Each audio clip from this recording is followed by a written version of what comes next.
إن الدين عند الله الإسلام صدق الله مولانا العظيم.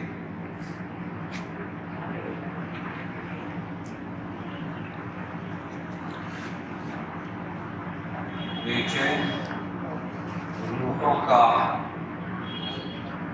علاج آسمان سے حضرت محمد مصطفیٰ صلی اللہ علیہ وسلم لے کر آئے اور کئی علاجوں میں سے علاج نکاح ہے. لوگ بے چین ہیں، پریشان ہیں، بے برکتی ہے، کاروبار صحیح نہیں چل رہا ہے، راتوں کی نیندیں اڑ گئی ہیں، نکاح کرو سب ٹھیک ہو جائے گا. لوگ سمجھتے ہیں کہ پہلے چین سکون آئے گا، مال دولت آئے گی، اس کے بعد نکاح کریں گے. یہ بالکل غلط ہے. نکاح کو علاج بنا کر حضرت صلی اللہ علیہ وسلم نے پیش کیا اور قرآن پاک میں کہا کہ تم نکاح کرو، مالدار ہم بنائیں گے. اعوذ باللہ من الشیطان الرجیم وانکحوا الایام منکم والصالحین من عبادکم وإمائکم ان یکونوا فقراء یغنیهم اللہ من فضلہ. نکاح کراؤ مردوں عورتوں کا، اگر وہ فقیر ہیں تو مال ہم دیں گے.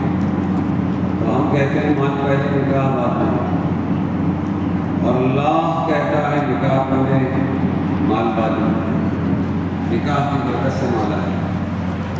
لیکن ہمارا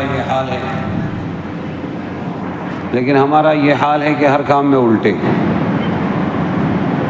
تو جس کو مالدار بننا ہو وہ نکاح کرے. یہ میں نہیں کہتا، ابو بکر رضی اللہ عنہ فرماتے تھے. جس کو دیکھتے اس کا نکاح نہیں ہوا فرماتے تھے مالدار بننا ہے. وہ بولتا تھا ہاں. فرماتے تھے نکاح کر لے، اللہ مالدار بنا دے. تو اللہ تبارک و تعالیٰ کی بات پر عمل کریں، رسول صلی اللہ علیہ وسلم کا طریقہ اپنائیں، برکتیں خود آئیں گی، مال خود آئے گا، اور بے چین طبیعتیں چین پائے گی، راتوں کی نیند آ جائے گی، ڈپریشن ختم ہو جائے گا.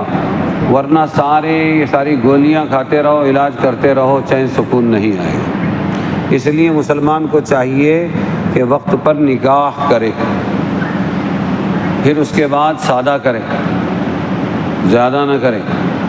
ہم نکاح کے نام پر بہت زیادہ کرتے ہیں، اعتماد کرتے ہیں. ہاں زیادہ کرنا ہے، اچھا کھلاؤ پلاؤ، راشن اچھا دو، بچوں کی تربیت اچھی کرو، خوب خرچ کرو. لیکن ہم اس میں کنجوسی کرتے ہیں، نکاحوں میں خوب خرچ کرتے ہیں. تو یہ غلط ہے. آپ صلی اللہ علیہ وسلم نے فرمایا سب سے برکت والا نکاح وہ ہے جس میں سب سے کم خرچ ہو. کم خرچ والا نکاح برکت والا نکاح. ہم سمجھتے ہیں کہ بہت زیادہ خرچ والا نکاح برکت والا نکاح. تو صحیح اللہ کے رسول کا بول اور ان کی سوچ ہے، ہماری نہیں. پھر دین کی بنیاد پر نکاح کرو. لڑکا دیندار ہے، لڑکی دیندار ہے تو اللہ تبارک و تعالی خیر پیدا فرمائیں گے، زندگی نبھے گی. مال کی بنیاد پر نکاح کریں گے، حسن و جمال کی بنیاد پر نکاح کریں گے، خاندانوں کی بنیاد پر نکاح کریں گے تو برکتیں زندگی میں نہیں آئے گی، جھگڑے ہو جائیں گے. پھر اسی کے ساتھ میں بیواؤں سے نکاح کرو، طلاق والیوں سے نکاح کرو. یہ سنت ہمیشہ امت چھوڑتی رہی ہے، اس لیے علماء کرام اس کو بہت زندہ کرتے رہے. آپ صلی اللہ علیہ وسلم نے فرمایا جب مناسب رشتہ مل جائے تو فوراً ہاں کر دو. اگر تم نہ کرو گے تو زمین پر فتنہ و فساد برپا ہوگا. دنیا میں جتنے فتنے ہو رہے اس میں بیواؤں اور طلاق والیوں کی بد دعائیں شامل ہیں، نکاح کی مستحق لڑکیوں اور لڑکوں کی بد دعائیں شامل. اس لیے وقت پر نکاح کرنا چاہیے. اور پھر نباہ کے لیے حضور کے طریقے سیکھنے چاہیے. ہم اللہ سے ڈریں گے، رسول کے طریقے پر چلیں گے تو نباہ ہوگا، ورنہ توڑ ٹکڑا ہو جائے گا. اللہ تبارک و تعالی ہمیں عمل کی توفیق عطا فرمائے. آمین.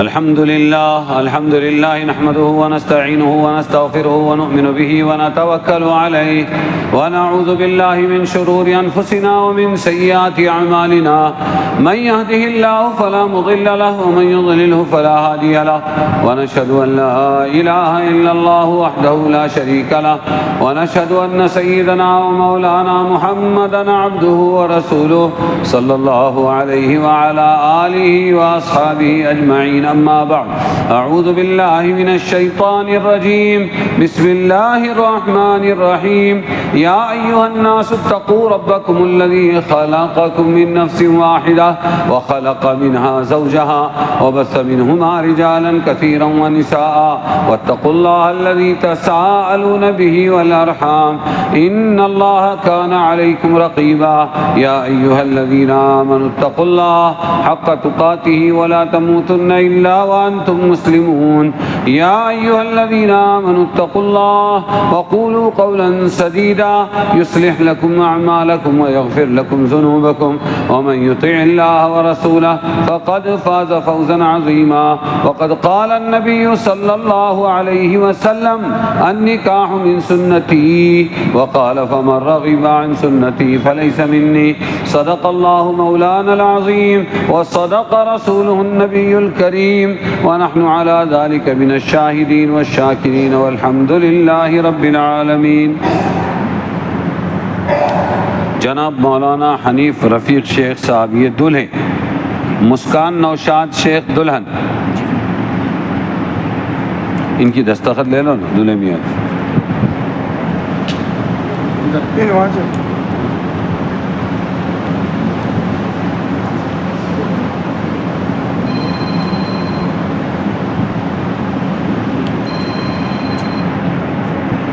وکیل بشیر امام صاحب کیا ہے منیار آپ وکیل ہیں. بشیر امام صاحب منیار اور یہ دونوں گواہ ہیں، ٹھیک ہے. اور مہر کتنا ہے؟ 10,000 روپیہ نقد ہو گیا. جناب بشیر امام صاحب منیار، کیا آپ نے دو گواہوں کی گواہی سے حاضرین مجلس کے روبرو 10,000 روپیہ نقد مہر سکہ رائج الوقت کے عوض مسکان نوشاد شیخ کو مولانا رفیق شیخ مولانا حنیف رفیق شیخ کے نکاح میں دیا؟ بولو دیا. دیا جی. جناب مولانا حنیف رفیق شیخ صاحب، کیا آپ نے ایک وکیل کی وکالت سے دو گواہوں کی گواہی سے حاضرین مجلس کے روبرو 10,000 روپیہ نقد مہر سکہ رائج الوقت کے عوض مسکان نوشاد شیخ کو اپنے نکاح میں قبول کیا؟ میں نے قبول کیا. دعا دو. بارک اللہ لک و بارک علیک و جمع بینکما فی خیر. اے اللہ ہمارے گناہوں کو معاف فرما، ہماری خطاؤں سے درگزر فرما. اے اللہ اس نکاح میں خیر و برکت نازل فرما، جانبین میں محبت و مودت پیدا فرما، اولاد صالح کے وجود میں آنے کا ذریعہ بنا. اے اللہ اس نکاح کو بے انتہا قبول فرما، دونوں خاندانوں میں محبت پیدا فرما، طلاق کی نحوست سے اور توڑ ٹکڑے سے ان کی حفاظت فرما، بے نکاحوں کے نکاح کی غیب سے شکلیں صورتیں پیدا فرما. اے اللہ مطلقہ بیواؤں کے نکاح کا غیب سے بندوبست فرما، جن کے نکاح ہو چکے انہیں اس نعمت کی قدردانی کی توفیق دے، توڑ ٹکڑے سے ان کی حفاظت فرما، شریروں کے شر کو ان کے سروں پر الٹنے کے فیصلے فرما، بیماروں کو تندرستی عطا فرما، مقروضوں کے قرضوں کی ادائیگی کی شکلیں صورتیں پیدا فرما. ہماری ان دعاؤں کو قبول فرما. وصلی اللہ تعالی علی خیر خلقی محمد و آلہ و اصحابہ اجمعین برحمتک یا ارحم الراحمین.